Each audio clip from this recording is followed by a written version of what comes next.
So this is Chris Fletcher, and this is Making Money, Making Music podcast. This week we're going to talk to Deborah Johnson, and she has an extensive bio, so I'm going to read to make sure I get everything right for her. Deborah Johnson is an international award-winning musician, author, speaker, educator, and an expert in reinventing your skills for a gig economy.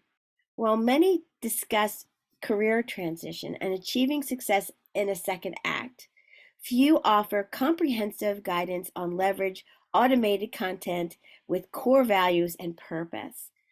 Through Deborah's extensive experience, including publishing hundreds of sheet music, developing online classes, licensing musicals and writing them, running a successful podcast, and manage a thriving newsletter, she's demonstrated that this is her expert capability. Drawing from her inner hero, she aims at empowering others to maximize their potential and achieve their goals. She truly is a woman, musician, and creator that inspires others to use their skills, their talents, and resources to blossom in this great gig economy. Please welcome Deborah Johnson. So I know you have a long history of being a musician and, educator and all these kind of things. Can you just tell us a little bit about your training, your music training? Music training. It's a little bit varied because I started out, I wanted to take organ lessons. I was entranced by the organ. And so with all the pedals and, the sound. And it was recommended to my mother. She was the one she had a mother that played violin and mandolin in Carnegie Hall when when she was 16 and graduated from New York Conservatory of Music. And so that's kind of where got some of that music gene in there. But it was recommended that I start on piano. So I had to wait for the teacher. There was an opening finally, and that's where I started, just with my first piano teacher, who really developed a big love of music, but she always told me that I had a little something different, which was an ear. So, and that was a little bit of detrimental when I started working classically, because I wanted to improvise on classical pieces, and that did not work out real well with that training. But I started at 9.5 and through, and there was really nothing else I wanted to do. I wanted to be in music somehow. And so that was kind of my background, my training. And then I started singing. My sisters and I started singing together. And we did a lot of engagements, and then started to kind of write as well for that. And just kind of kept the training on, and was kind of pushed a little bit more, even though I had started touring, was pushed a little bit more into the education area. And end up doing that, especially after I got married and started having kids. But I didn't realize I was an entrepreneur. So that's my music background. I've learned, trained from then a concert pianist, a wonderful teacher that I had through high school and the beginning of college.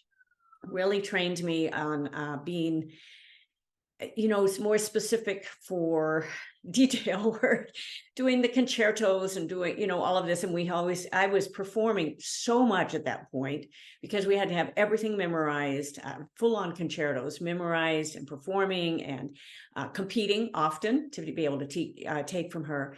So I was very used to the performing route as well, but I never wanted to go into classical performing. But anyway, that's kind of my background. It's very structured a little bit with the training there. But I started, my first piano teacher was really much into the improvisation. And that's really why I've been able to keep working so much in this field as a woman that's also a vocalist. And I can hear things and play them, and kind of, I'm trained to memorize a lot, but I can also make things up as we go along and to be able to hear it. So there are those combined skills, and also that really comes in handy as a writer. And I've written a lot. So that gives you way too much information on my background. No, it's good because some people start in the classical area and then they go, that's not me. Yes. but they're happy that they learned that, Right. that basic of those kind of things. But I know through the years I've known you, you developed a bunch of shows Mhm. yourself and your musicals, and people don't realize how much time and energy those kind of things take, you know. But so um, I get. Did you start developing different kinds of shows just to keep it interesting for yourself, or or for the audience, or what?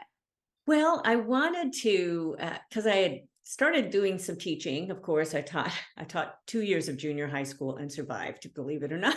So and I just knew it was not my calling. I quit both years. So forget after the second one. But then I started my graduate work, so I ended up doing that. And so I finished that. And so, of course, the path ends up, I was asked to teach college courses. So I started teaching junior college courses and then in university. I started at Cal Poly University and started teaching jazz vocals and music business, actually.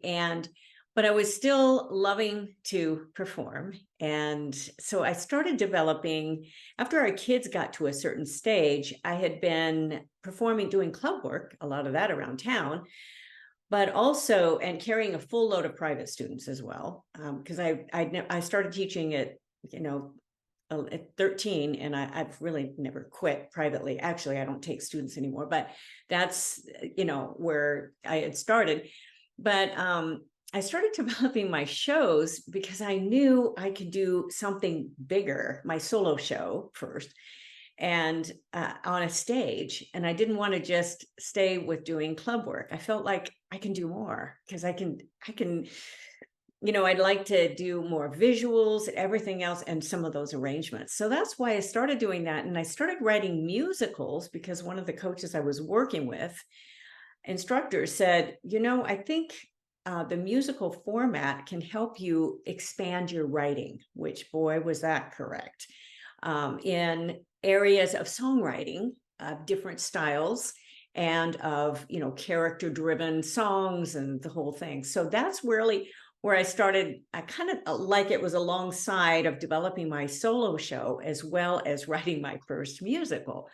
So that was kind of a journey, and I did not realize how much it took to do both of those things. But it's very, very fulfilling. I'm not planning on writing. Well, really, I have to finish a couple of projects that I've done as far as musicals or shows. But I'm not actively touring my solo show, or where I was doing Double Grande, which is a dual piano show. We had a great run with that, with some wonderful, wonderful venues. But yeah, that's where those, and I've learned as I've gone through. They don't teach you this in colleges, of course. They teach you more. They aim toward the teaching area and instruction area and all of that. But developing a show was a whole different thing, and how the pacing, and you just learn almost as you go. And so that's really where I started doing and figured out, okay, so how do I book it? That's where I started I didn't know anything about booking conferences, nothing. I do nothing. There was no like Chris Fletcher to say, here, this is what you do. And that's how we met, actually. So I thought, oh, what are those? So I think the first year I went and I applied to be a showcase, and I was chosen. I think it was in Colorado. It was one of the first ones. So it was just this learn as you go, and some of that. And I think a lot of artists, you've got to be willing to do that and just say, okay, well, let's see what happens. You got to have to put it out there. I did my first album in 1991, which was a gospel album. It wasn't even in the musical theater or anything else. It was that. And then I knew that was not really where I wanted to just focus my efforts. I knew there was a lot more and a lot more types of venues. So again, that was a long answer to answer that, but I hope people are gleaning from this that it's a path. No path is the same. And even though I was in education, I started wanting to branch out a little bit more, and you just have to start asking questions. And then it's all of a sudden you go, oh, that's that's a different organization. It was like NACA with the, with the college that you've booked so many on with the college students and the college musicians. Well, that wasn't my market, but I figured out markets. So, this is like I've told interns that have been my interns actually that have been in the music department. I said, get a business degree, please figure out the business, because I really didn't know the business. I had always just worked. It was just, I would get another gig. I would get students. I never asked for any more business. So, but understanding the business is so very, very important, and kind of structuring that. And you can change along the way, but that's a lot about what I speak about now and how important that is. Yeah, I mean, it's like the younger kids that I'm teens that are or like 20-year-olds that I'm teaching MI, that I feel like they want everybody they want everything handed to them. And I said, especially in this world now, you have to do it yourself. You got to learn how to do it. And even if you're going to hire somebody, then you need to know what to expect. Because I've heard, I'm sure you have too, horror stories. I did this and then I never got any reviews, or I did this and I didn't get any gigs, and, that kind of stuff. And just for them to understand the process to do it themselves so you can hand it off to somebody else. Right. It's so, I think it's just so important. And but I get a lot of pushback on that, in one of my classes. Like, but one of the girls came up to me and said, so we got this gig, this big gig, and but they want us to bring 100 people. Can you give me ideas of how I can get 100 people in the room? And I was like, okay, so how many people came last time that you played? She said like 62. I said, that's good. And she said, so I said, so yeah, however you got them there, you got to push a little harder. Maybe it's 2 for 1 at the door, something like that to get. And they go, oh, they won't do that. And I'm like, well, why not? She said, because that's their policy or something. I said, okay, well, where is it? She said, the Troubadour. And I said, so, and when is it? The day after Thanksgiving. Oh.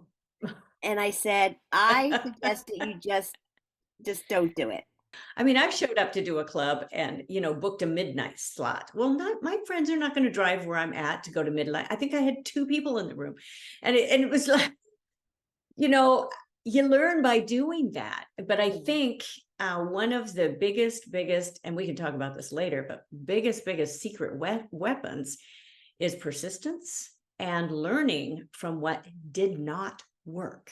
Yeah. And if you always want to be successful, that's the goal, of course. You don't want to waste your money, you don't want to waste your time, and you want to be successful. But boy, you better learn as you go along, because some of those learning opportunities is the best education you can ever get, and it's worth gold. So, but you have to listen, and if you don't, you're just going to pay the price. You just pay the price. It's somebody will tell you, oh yeah, you can do this, and here, pay me this. There is always somebody to do that, but use your own common sense and listen to wisdom and experience. Right. But I mean, ever since I met you, no matter when it was or what was familiar or whatever like that, you always did great promotion stuff. So I think you got that.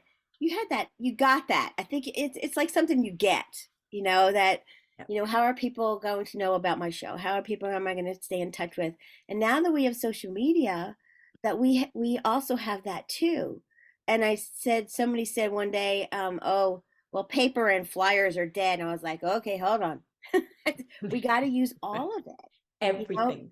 everything. Yeah. And the fight I get from new musicians about social media, I just don't understand.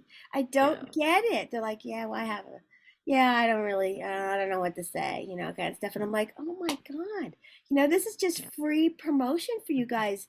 Like, I just want to make money. Like, well, I said, how many songs can you perform? And they're like, oh, I can perform 5. I'm like, go learn 20 more and come back to me. And they're like, what? And I kind of going, oh my God. But yeah, I still get postcards from you.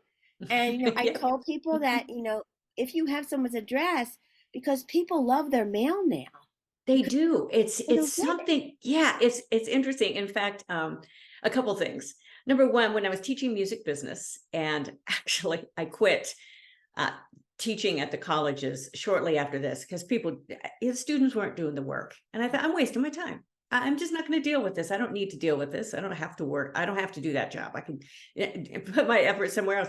But I said that your project is like this. Your promotion is like this. And they were like, well, yes, because it's all about promotion. And right now, one of my biggest jobs that I am doing because I have so much content. Now I came out with my 6th book. I've got all of these albums. I've got songs, sheet music, more. I could work the rest of my life just putting out sheet music of the songs I've written. I have so much music. But it's promotion, and it's, I have 2 assistants at really part-time, but part of it is I put them on a schedule. I have to manage it though. It's a lot of managing, but the promotion is so important. And then you mentioned postcards, and I love postcards, and I've always loved good paper. So I always make sure, but I just was going through my files like yesterday. I'm thinking, oh, I got to start getting rid of some of the stuff. I got to purge some of my files. My goodness. And it's so tempting to keep things, but I just threw away a bunch of the showcase postcards. I still had kept them in because they were like, these were not reminders, but I would do one for every single conference because you and I did a couple of those together, but I did a lot by myself. So I would promote these showcase rooms, and I would host them and do the MC, but I put out the postcards and I mail it to the whole mailing list. And that was part of everybody. And we'd have a number of groups. I'd fill the room up on multiple, usually probably just one night. I think maybe one of the times we had 2 nights. I think just one night was killing me. So Never again. I know. I think the last one I did, because I had such a bad acoustic piano that they brought in, I thought, okay, that's killing me, no more. So, but with all the pictures, with the promotions, and with all of those, but it was a standout. A color postcard, people get it. And back then, it's even more special now. But I kept those because it's a reminder. And I've done the same thing for the Grammy organization, mailing out actual postcards. And of course, I get a lot of them still. I've said I'm not voting this year or whatever. They do change a lot of the rules anyway. But I think that physical, postcard, something to hold in your hand, and something a little bit different each time. So you can do this. You've got tools like Canva. You've got, I use Print, but there's a lot of printer all around. But they've just always delivered wonderfully for me at a very, very good price. So I just, you kind of figure it out and be consistent. Now I send probably 2 postcards a year. Sometimes more. If I have something coming out, I'll do a little bit more. And I've developed my mailing list, and every single time I do have them come back, people have moved, whatever, just update that list, and then hopefully add a few more as we go along. So it's just, you have to just keep that running. And it's part of the business. That is part of the business. And sometimes it feels like, okay, I'm just throwing money. Is this paying off? Evaluate it. And just releasing it's coming up on one of my podcasts, I don't know when this is being released, but you can look for it on quarterly reviews. Once a month, my husband and I are on my podcast. He was a former RIA, which is registered investment advisor, plus a professional athlete. He's a great guy. But he knows finances and he knows business. And he said these quarterly reviews, we go through how to do a quarterly review. Well, that's something I never even heard of when I was in college. And now, of course, hopefully it's a little bit more. But you have to evaluate where things are. So if I'm doing Amazon ads, which I have some out now for my books, I'm evaluating what is working. Do I need to change the wording? Do I need to up how much money I'm spending every day? And part of that is you've got to be willing to lose a little bit of money that's part of my promotion.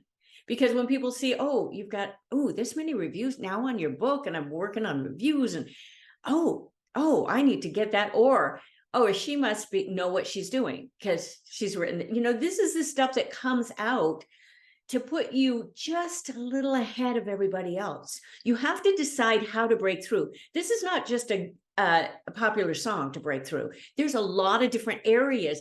The whole career is where you want to be able to break through to say, oh, she does all of this, and how can she help me now? Because that's what that's why I'm doing what I'm doing. I'm not retiring.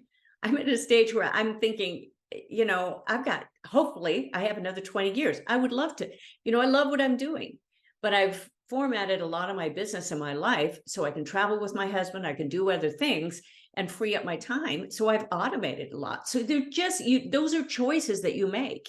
There's a lot of times that I did the flyouts, I did all of that. So, and I still do some select events. So there's choices that you make in that, but the business and the promotion, that was, again, a very long answer, Chris, but the promotion, hopefully people are listening how important that is. And you have to be willing. My husband's so good for me on this one, because he says, you need to spend the money. It's like, oh, I grew up so thrifty, and, it's hard. Sometimes you think, am I just throwing it away? But you really realize that it's a promotional tool, and you've got to be willing to do that. Yeah, and just one thing the pandemic did, it was made musicians get techie, Mm-hmm. and so, but some of them are, so some of them thinks that they're better than they are. That kind of stuff. That's why there's 100,000 songs on Spotify every day, right? Because they're just putting out stuff that's maybe not the best quality or something like that. They know how to do Pro Tools, but they're writing, they're recording all their stuff, they're doing everything. That they don't have anybody to like bounce ideas off and stuff like that. So it gets kind of like they're all like concentrating on one area kind of thing. But I mean, girl, you're techie. So It's only because I've done it. There is no class in this. right. It's only because I've gotten stuck. I've used Digital Performer. Actually, I'm working on maybe just changing my platform a little bit, but, and I couldn't get, the connections to work. So I knew I had some friends. I would just call them. Used Finale for years. And, when they change little things, I write really good notes to myself. I put it in a file. And because every time I go back to use those programs again, I say, what did I do? And I don't want to spend 2 hours trying to figure the darn thing out. It's only, Chris, because I've done it. And it's only because I keep doing it. And you have to keep saying, okay, I'm going to spend an hour on this. And I just did this before our interview here. I was trying out a new program on live streaming because I'm working to cut some of my monthly costs and just do a buyout on some things. So I was trying a new program, and I learned it's just not going to work for me. I'll get a refund and go on and look for something else. But that wouldn't happen if I didn't try it, and I didn't kind of experiment with it a bit. So there's just things that you have to be willing to spend the time with. There have been, like, I know in the past, these nightmarish days where I still couldn't get something to work. I couldn't get a sound file. So, it's like, why isn't it playing? These little things like this. But I invested in some of my own studio equipment because I wanted to learn. And then I started just doing my pre-production, and I'd work with another studio for final things. I just decided I don't want to do the final mixes. I don't want to do the master. I don't want to do all of that. But I could do pre-production and still can. And that's why I'm not afraid to do podcasts. I'm still experimenting a bit. I'd like my sound quality better on some of my podcasts. So I'm working on that. But I've figured out enough to get going and to learn as I go. But really, when you call me techie, I am, but I'm a lifelong learner. My goodness, it's going to change. Tech's going to change again tomorrow. You can't be willing not to do this. You got to just say, okay, well, I got to learn some things, and I'm going to have to waste a couple of hours. And if it doesn't work, okay, I'll move on, and then I'll try again tomorrow. And that's, again, a secret weapon is persistence. You've got to be willing to do it. Yeah, especially, they call it in the gig economy that we have here, it's working for yourself. Right. And whether you have support or a manager or anything like that, it's all we're continuously changing with the times and adding Yes. yourself to a new market. And sometimes I say new market to people and they kind of their eyes roll back into their head, and you're like who who's going to listen to your music, not by age, but just what's the kind of person that's there, what Right. do they do normally during the day, where do they go to listen to music, all that kind of stuff. And so I tried to pull it back because we have all these terminologies like branding and target markets and all that kind of stuff, but it gets down to, I said to one of my artists texts me one day and says, "What's my music mission?" And I said, "Now we can talk about it. What is your Right. music mission? Yes. What are your songs saying to the world? I do not, you need to tell me, now we can discuss it." And then you make a one liner, right? That kind of Right. stuff. Right. That's not easy. Even like picking a band name, I've done that like on GoDaddy and all that kind of stuff. Those little things, but they're important. They're all really important. And musicians don't realize how important all those little things are. And you invest your time. It's all about investing your time and making things happen, whether it's writing or promoting or producing or whatever it is. The business is the business. And the business is to me, I feel like the business is the same across the board, and then just tweaks depending on what kind of music that you're working on. Totally. I mean, business principles are very similar in any field. Any field. You need to listen to that. Any field. You need to know your um audience. You need to have a proposal of what's your main point. What are you selling? Are you selling songs? Are you selling shows? What are you selling? You have to now your audience and that, and then you start getting into branding and your mission. And I have really emphasized, especially in my latest book, which is Stop Circling, in how important your core values are. What do you stand for? Because that's going to come out in your music, and that's why music sells. It's like, we can look at heartbreak songs from some of these artists. You can hear them from Taylor Swift. I mean, those sell because we know we've learned a little about her life. Oh, who was that relationship, and I'm sure it's going to go to a whole different level now, but it's exactly what people buy. They buy a bit of you. And so understanding what you stand for and the core values, you need to kind of review those. I do that pretty much every quarter or every twice a year, at least once a year, but usually twice. I kind of go through, what are my core values? Am I staying with those? And am I scheduling, like when you mentioned time, your time is your most valuable resource. It really is. So you want to see how you're spending your time and using that wisely. And using it wisely it's okay to spend a couple hours on tech that doesn't work. That's okay, because you've learned something, what not to do. That's very, very valuable. So there's a lot of part of that is based on who you are. And I'm reformatting my business. I've been working on this now for several years at least, in how to make my business more remote and how I can travel and be automated and just everything moves swift, nice and swiftly and smoothly, and I can be away anywhere in the world. So that's kind of been, but that's taken some pre-planning, and it's taken the foresight to be able to do that. And so I wasn't always that way. I was just doing, in fact, before I started really, really working on my business part of the business, it was more of a gig to gig thing, and the booking conferences and okay, how many gigs can I get from this, and how many, and part of that is you start comparing yourself with everybody else and thinking, oh, I'm just doing horrible because everybody else is doing this. And of course, if you look on social media, everybody's doing more than you are. I mean, that is exactly what's here is all this self-promotion. Well, I don't know if anybody's doing more than you are. Yeah. I don't know. I don't know. I just kind of one foot in front of the other. Yeah, I So mean, but I mean, really, I mean, um, what pushed you to go towards the speaker uh, side of you? Was it writing a book, or did that come after that? I kind of started getting pushed, not really pushed. I'd say my career expanded because it's a companion field. It's very, very similar to the music field.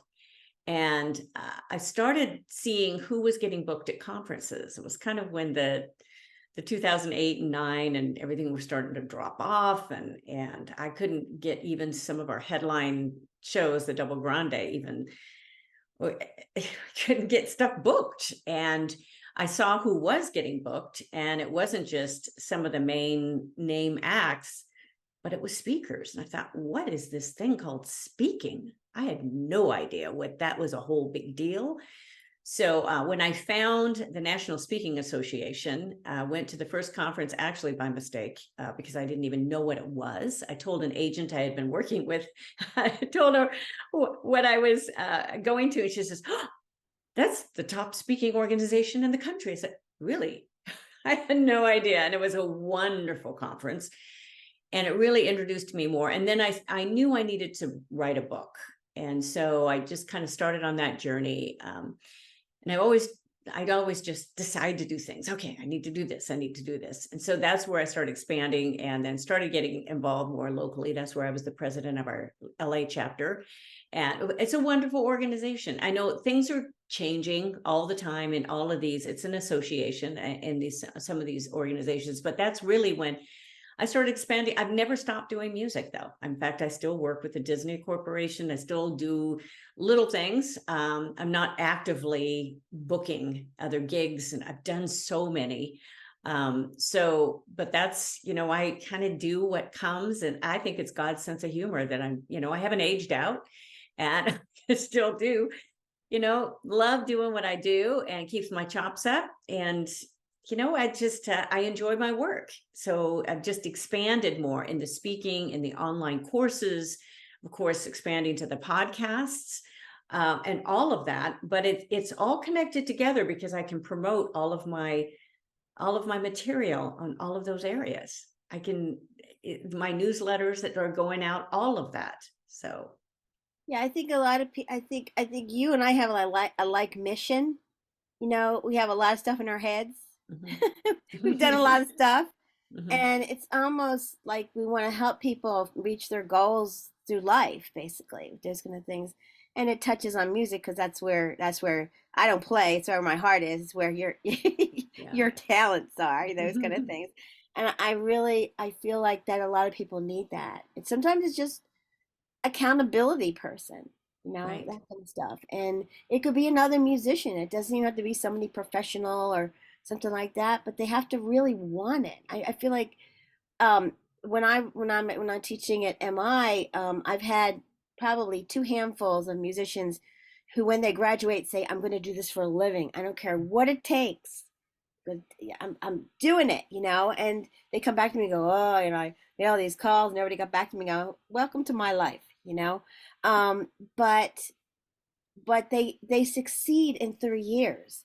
I don't know why it's 3 years, but it's always 3 years of them Mhm. dedicating every moment into learning their craft and doing the business and doing that stuff. And by the 3 year mark, they're obviously have people working with them and they're performing like they're supposed to, and all that kind of stuff. Or it leads them to something else like placing music into TV and film or something like that. But I don't know why it's 3 years, but for some reason it's like 3 years. It's like every single time someone says, I'm going to do it, I said, but that means you might not be able to go to grandma's 80th birthday, or you got to give stuff up and say, no, you don't, especially to the people who support you, you know, that you have to understand that these couple of years are really important for me to get myself established, you know, and, support. I mean, thank God you have a husband, right? He supports you with all the stuff you do, but there are some husbands that wouldn't support their Right. their wives into a music career. Like, oh, Right. I'll get over it later, Yeah. that kind of stuff. Well, and it's important for me to, yes, I have a husband who's very supportive, but emotionally supportive. Mhm. It's not just, he doesn't pay for my career. It's like, oh, you have a husband to support you. You can do whatever you want. I've done the legwork. I brought in money. I've had to have my business pay for itself. All of this is very important, but the emotional support is extremely important. If you don't have a spouse, if you don't have somebody around you, get somebody at least that you can talk to. And that's what he's one of my best advisors. I have way too much coffee every single morning, but one of my cups is my cappuccinos. Oh, I gotta have my cappuccino early in the morning with my husband, and we sit down, and a lot of times I'll run something by him, or I drag him in to do our once a month podcast together. But I always learn from those as well, and we're able to talk about some of those because we talk about business with what it is. Mhm. So that's very important. And what started really driving me on even more, and I think this happens as you go along with figuring out your mission. And I'm saying this because at the beginning of a career, if you're thinking, oh, I don't, I'm going to put down my mission, this, and I'm going to stick with it, that might change slightly. And it was the day that I walked in, and this was a comment I said to my husband. I said, there are so many people that are not maximizing their skills. They're not using their experience. They're not using all of their resources, and they're at like a mid-career. They're at the halftime, and they're quitting. And he says, that's it. That's all he had to say. That's it. He said the passion there, and it really became a lot more of my mission, because officially Halftime, which I've written the book, Women at Halftime. I branded it Women at Halftime because it was easier to brand, by the way. It's for men as well, but the principles are timeless. But Halftime officially comes by the internet, becomes at the age of 40. It comes very, very fast. If you are a student, you're thinking, oh, that's old. Oh, no. Oh, no. It comes very quickly. and it goes very quickly.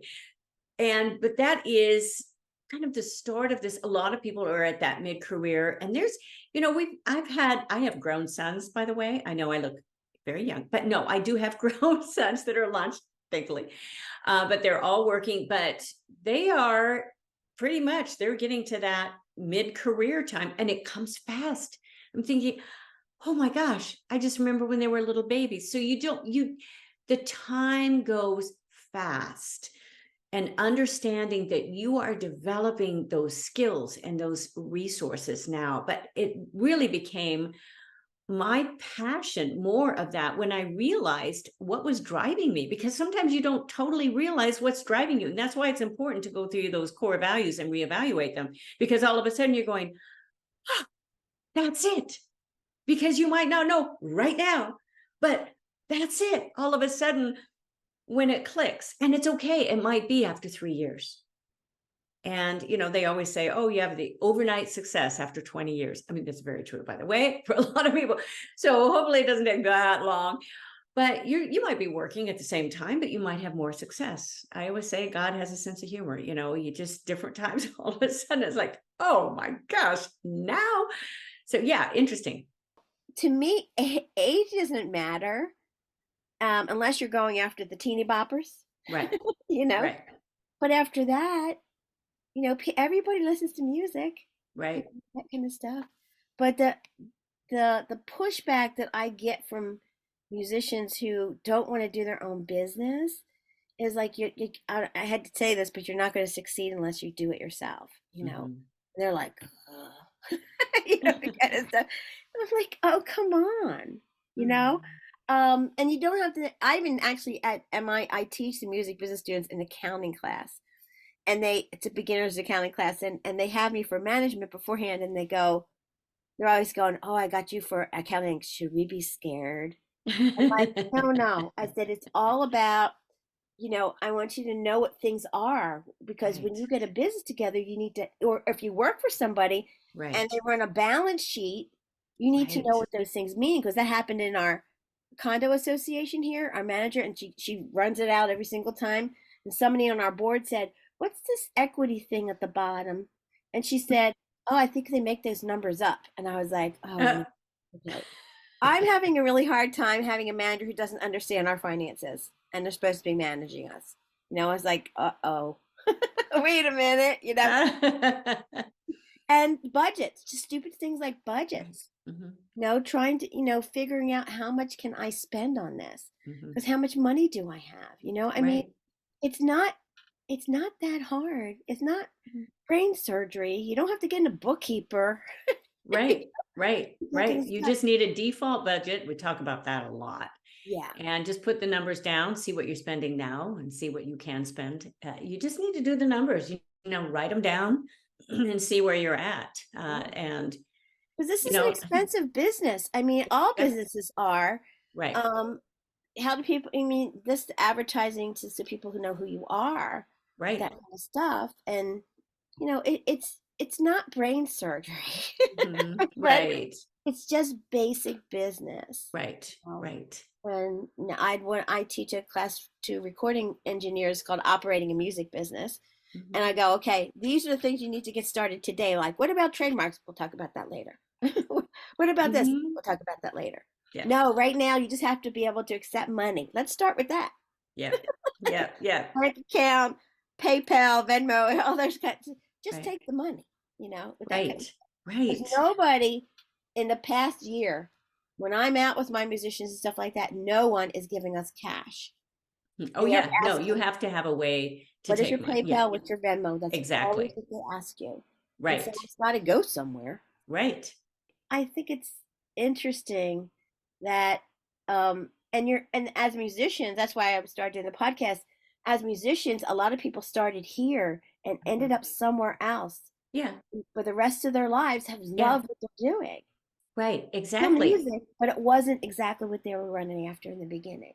Yeah, it's a journey. It really is. And sometimes this is associated with kind of the way you were raised as well. If you never had to do a budget, or some people were at different jobs that, they didn't have to budget too much, or, everything out of there. So there's just different, different backgrounds. So you have to, again, be willing to learn as you go and not be afraid to make mistakes and just say, okay, well, I've got to move on, and not being afraid to, take a few little risks. So, Right now, you have a lot of things that you're working on. Can mhm, you talk about what are the major points of what you're doing right now? Because you do a lot of different things. right. Well, major points, I'm kind of seasonal a little bit. So, and I've kind of formatted, I have a new email platform. So, and just kind of growing that, which I really actually love. But so I have, different, and it's all on the same platform now, which is nice too. So I have music emails going out for seasonal times. I just finished love songs and Valentine's Day. Now I'm going to Easter and worship songs, and I'll go to mothers and fathers and day, and I'll, do patriotic. I'll do different things throughout the year now, seasonally, for that. So those I will schedule. I've got my Hero Mountain Summit online course, which was my huge course. It's my biggest course, and it goes over 5 months. I only open it up twice a year for individuals. And it's big. You mentioned accountability. It's big on accountability, and it's establishing habits. It's doing, all the things that you need to do personally as well for business, and for doing a budget, and doing, it talks about mindset. It talks about relationships, all of that to work through, get you reading regularly, which we all need to do. You can do audiobooks if you want, but you need to be constantly lifelong learning. That's very, very important. And that's why I put that whole thing together, and it's formatted. I write about the whole journey in my Women at Halftime book. And then I've based, getting out of a roundabout in Stop Circling. So that's going on. And then I have other online courses too, a new way of doing business, which talks about getting virtual assistants and doing, all of that. I kind of give you a lot of guidance there. I'll probably end up, just drop my pen, sorry about that. But I'll probably end up reformatting that with some of the current technology in there. So I'll probably do that sometime this year. I don't really need to do it yet. everybody, when you sign on to an online course I have, you get lifelong access anyway. So if it's changed at all, you'll have lifelong access. Yeah, that's going on. I just started outlining. I like to do a whole series of the books, The Summit, which is my allegory, which is a story within a story, which is fascinating. So I'll be working on the second book of that. And then upping my musicals too, that I have a whole different mailing list for that. I'd like to expand that a little bit more for theaters, for my Tsarina musical, for my Stilts musical, which is very fun, based on a nerdy Rumpelstiltskin. And then I'd like to put out the One Little Kiss. The music is wonderful. So, but I haven't put out all the music for that musical yet. So I'd like to finish that. And then I have one based on my father's favorite hymns that I wrote for my father for one of the Father's Day gifts. And that whole album is wonderful. I've done a show with my son, David. We have done one called God's Music. And so I'd like to expand that a little bit with some of those types of songs that people can perform apart from me. It's almost what they used to call these kind of cantatas or something with that sort of, because it has more narration between, it's almost like a stage reading, that what we would know in theater, but with narration and with the songs and with a choir. So I had Dave, our son David, conduct the choir. He's a wonderful musician, although he's a professional softball player now and IT. So he's not been in music, but he has an amazing voice and abilities. But that was great fun. So I'm expanding, I will be expanding as I have time. Again, as I said, I could just, I'll put out a couple more songs that I really would like to put out in sheet music. I have about 150, 60, something like that. Almost, I'm close. I'm going toward the 200 songs on sheet music that you can download sheet music. And that's all residual, and it doesn't sell a lot, but it trickles in. And the more I promote, then people will know about it. And the more I build my catalog on that.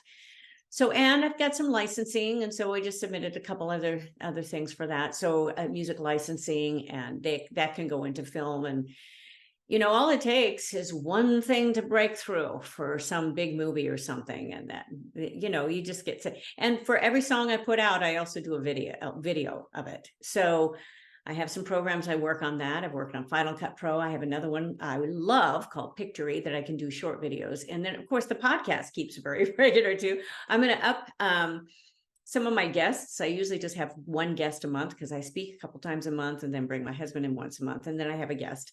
And I always put out videos too, and usually articles for those. So that's, that creates a lot of work for me. So I'm going to add a few more guests on that throughout the year. I just opened it up for submissions, and I think I have about 70 to go through. So it's just, yeah.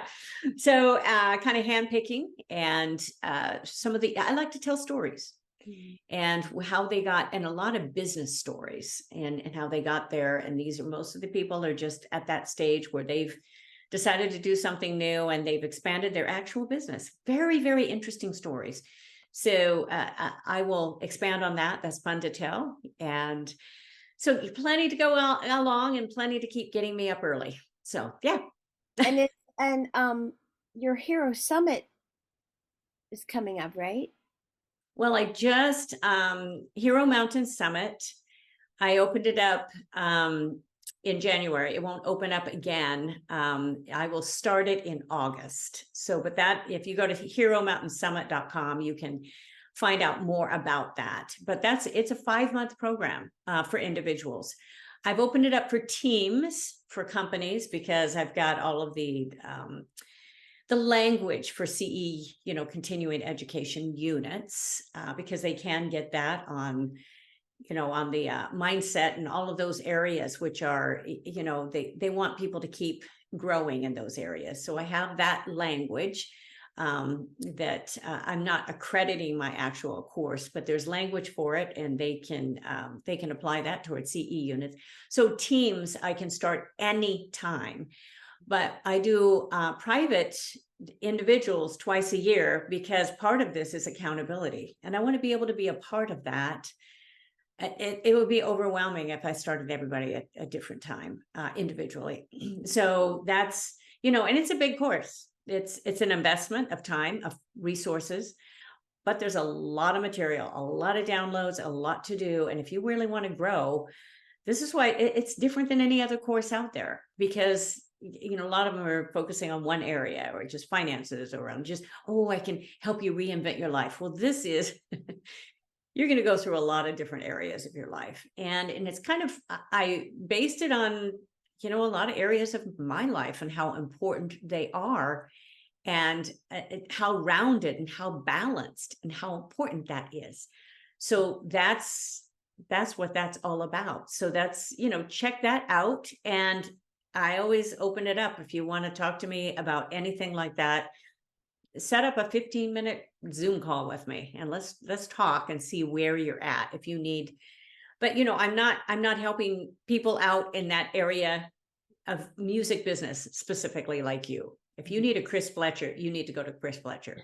But but if you want help on life skills and on all these others, consistency, habits, and all of those areas, this is, if you're gonna grow in those areas, this is well worth the investment of having that sort of guidance that will help you really in putting some of those tools, those life tools, for the rest of your life. I mean, it applies to college people too. I've aimed toward people at mid-career, but boy, it's very, very valuable. And I've been a college teacher, and there's only so much you get from just the content. You need life skills. So this is what part of this is all about, as well as, exploring technically too, a little bit. Yeah, I have a friend who's been kind of wayward, and what he, he's at that time again. What am I going to do with my life? That kind of thing. And I keep saying, no, I think you should just take Deborah's course, right? Maybe it's time for you to kind of. I'm just trying, and some people are so blocked off.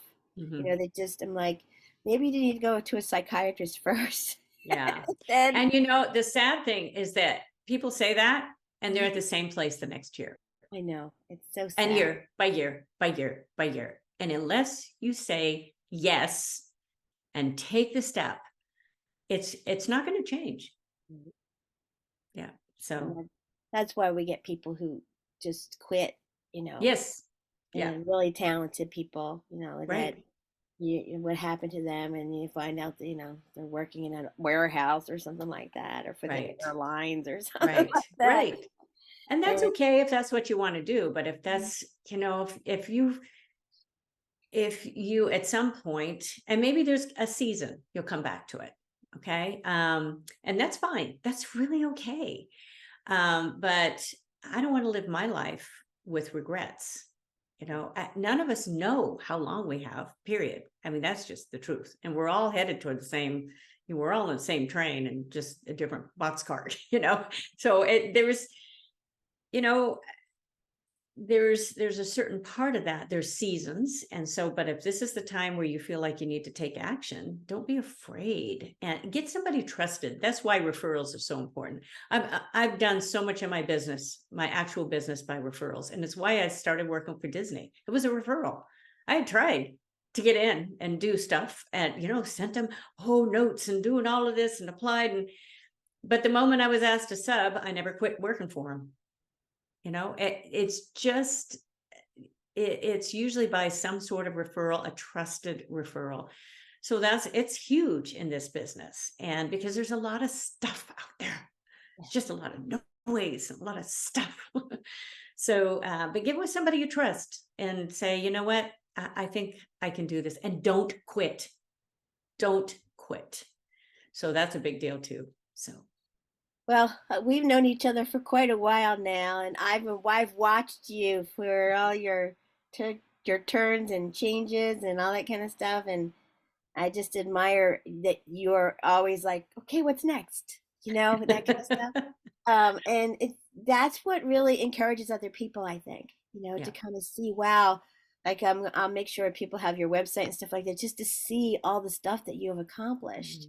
Mm. Sometimes you got to look back on that and go, wow, I guess I am doing good, kind Yeah, of I stuff. know. I know. It's, you kind of get in the middle of it. But what I love is, that's why I live where I live, and I'm not in the heart of LA, and I'll drive. I'm not in Orange County anymore either. So I'll drive. But I at our property right now, I have fruit trees. I go out and trim, or I go out and it's some of my best thinking time, and I can just take that break.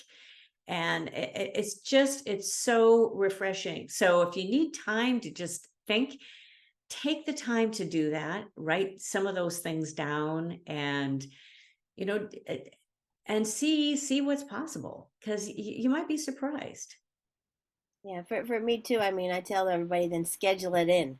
Hmm. Don't give it away. You know, Right. that kind of Yeah. stuff. I loved your comment about the pay to, well, it was, not worth, or go, oh, I don't need to earn money.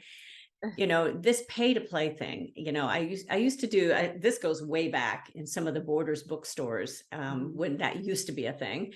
And they used to pay. So I brought in bands actually, and we used to do stuff at Borders, but then they started giving you like a gift certificate. And then it changed even from there, and I was done. So I didn't need to really do that. But there's so much now where people just, oh, I just want the gig. Oh, I just want, here, I'm just, and that's what it almost like that club work did too. It was just kind of, you got to bring in your audience, and you got to do all of this. And there's certain dues that you just do have to play, especially pay. You just got to do it. But there's a certain point where you are worth it, and you have to believe that, and not discount yourself. And I think we tend to do that. I still do it, by the way. You can ask my husband. I still do it. And he will tell me, don't discount yourself. You just need somebody in your life that says, wake up. you know, yep. Yeah, I mean, yeah, to me, that's like, you know, there's a lot of people who don't know how to put a value on themselves, Mm, you know, and you're afraid, or you're afraid to, and I mhm, had a band that was really well known in the college market, and I said, you got to raise your price. And they're like, oh, I don't know, like, you got to try it. Please just try mhm. it, right? And then when the year is finished, I said, so how'd it go? And they go, well, people went and got the money for us. We didn't do as many gigs, but we made more money, that Good. kind of stuff. We were better, Yeah. better audiences and stuff like that then. And they just, but God, they were really scared to like try that. It's scary. It really is. It is Sometimes you can scary. say no to something. Hmm. Right. It Right. is scary. I mean, it's this whole thing. It's so volatile. But if you don't start doing that, you're commoditizing yourself. Right. You're just like everybody else, and they're just going to go, oh, okay, who can I get for the least? Instead of, oh, this group is worth it. So that's the difference. So. Yeah. So I think we got to do a whole different one on time management. I don't know. Your confidence in me is amazing. So Well, just, it's just knowing how to organize your time. yeah. It's really hard, with people, figuring that stuff out because there's so much in everybody's lives, and that's fine, Right. but there's a time for everything, and Hmm. there's only 24 hours a day, so you got to sleep sometime, Right. that kind of stuff. But you can schedule it in. If it doesn't get done today, then you schedule it for a different day, that Right. kind of stuff. Right. And so I mean, I think that's what helps people get things done, is Right. just, you didn't get something done, that means you're not organizing your time right. That kind Right. of Right. stuff. And I'm a big proponent of having your tools ready the night before. So look to the next day. Very important. I learned that from my daddy. Mhm. So you just, he was a fire captain, but he also built buildings. So, and boy, if you have workers, if you have anybody, you always have your truck loaded. So otherwise people sit around. So you do that the same thing for yourself. If that's the one thing that you can take away from a time management, and then get up early. So anyway, people go, no. Yeah, but It's a full day, and it's good to have a full day. I know that, but recently, I think it was on Monday, I was I was working like all day, and there's phone calls and all kinds of stuff, and then I looked up and it was like 9 o'clock at night, and I was like, do I always work on Monday at 9 o'clock at night? Because I think the pandemic helped us relax a little bit. Right. right. So now it's like I need to get off this computer. Yes, No, it's I can wait till tomorrow. You know. right. Yeah, take a break. Yeah, yeah. Turn it off. Yeah, Yeah, and I definitely. love that, you talk about like going out and doing Yep, something, gardening or yep. walking or exercising or something like that because it just frees your mind. It sure Whether does. It's a total release of it's a diversion is what it does. It gives you a total release from what you're doing, and then it'll kind of gives you a new outlook. So, as long as you don't be on your phone the whole time you're oh walking. no, no, no, no. I don't bring my phone. No, unless I'm listening. Sometimes I'll listen to an audiobook. Yeah. So Well, because I it's won't enough when of I a go to the diversion. Yeah, gym, when I go to swim, I don't bring my phone with me. And yeah, they always go and they want me to I said, you can take my phone number. They yeah. know me now. I said, I'm Hmm. not bringing my why would I bring my phone in? I'm Right, going to right. swim. Yeah, What do for you need my that, phone no. for? Yeah.